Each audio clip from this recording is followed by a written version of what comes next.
High in the rugged peaks of the Montana wilderness sat the Apex Sanctuary, a multi-billion-dollar subterranean bunker designed to protect the world's wealthiest individuals from any global catastrophe. It was a marvel of engineering, protected by a private army of 300 elite mercenaries and the most advanced AI security system ever created.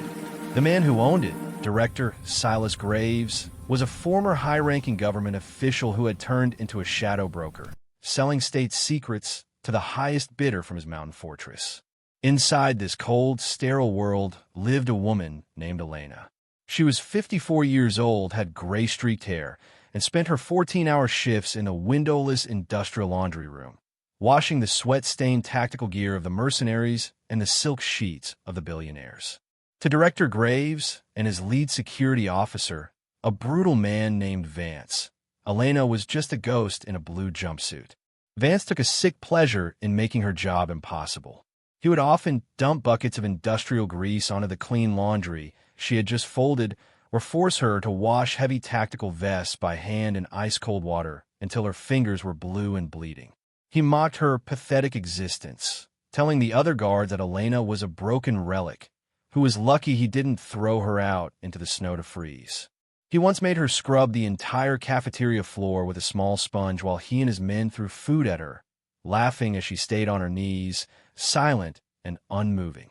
However, the broken relic was the most dangerous operative the world had ever forgotten. Elena was actually Colonel Elena Viper Rossi, the former head of the most clandestine assassination unit in history. A woman so lethal that her existence had been classified as a national myth. She wasn't at the Apex Sanctuary for a paycheck.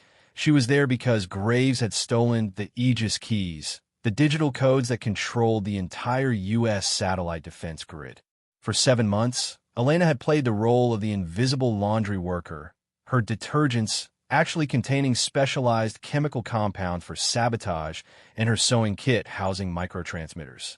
She had mapped every ventilation shaft, every biometric override, and every hidden sensor in the bunker while collecting the laundry from the restricted zones.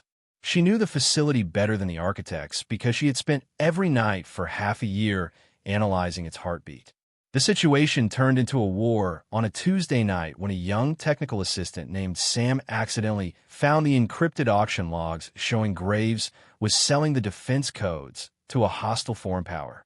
Vance caught the boy and brought him to the main security hub, intending to execute him as a warning to the other staff. Elena was in the hallway, pushing a heavy cart of laundry. Vance saw her and decided to humiliate her one last time.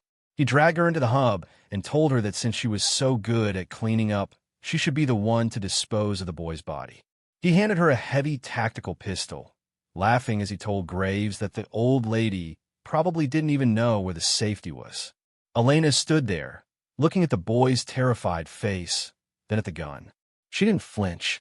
She stood up straight, her posture shifting from a tired worker to a Tier 1 predator.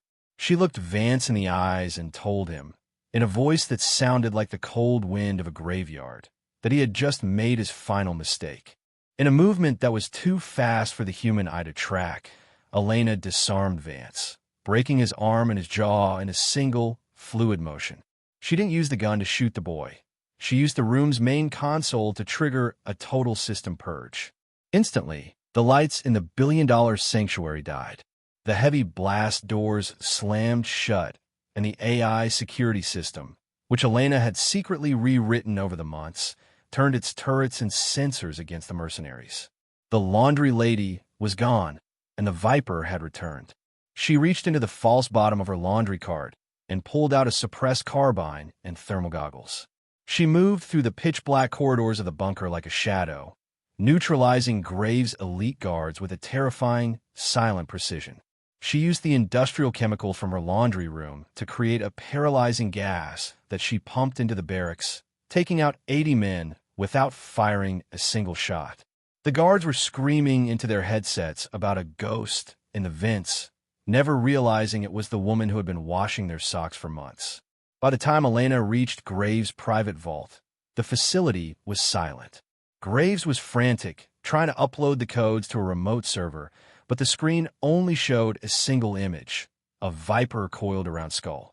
Elena walked into the room, her blue jumpsuit covered in the dust of the battle, her eyes burning with a lethal fire. Graves tried to offer her $50 million, then $100 million, begging for his life. Elena didn't say a word. She simply took the Aegis keys, deleted his backup servers, and whispered that some trash couldn't be washed away. It had to be burned. She triggered a remote lock on the vault and walked out just as the sound of military breaching charges echoed through the mountain. A team of Navy SEALs and FBI agents swarmed the bunker, finding Graves and Vance trapped in the very vault they thought would protect them. As the sun began to rise over the Montana peaks, the laundry woman was nowhere to be found. Sam, the technician, was safe, but the woman who had single-handedly dismantled a private army had vanished into the pine forests. Elena had already changed into a plain hiking outfit, driving a nondescript truck toward the Canadian border. She had a new identity, a new mission, and a new target already in her sights. To the world, she would always be a nobody, just a face in the crowd. But as long as the powerful and corrupt thought they could treat the forgotten people of the world like trash, Elena, Viper, Rossi would be there, waiting in the shadows with a weapon in her hand and justice in her heart. If you enjoyed this story of justice and hidden power, hit that subscribe button to join our community and never miss a mission. We bring you the best underestimated hero stories every week. Thanks for watching.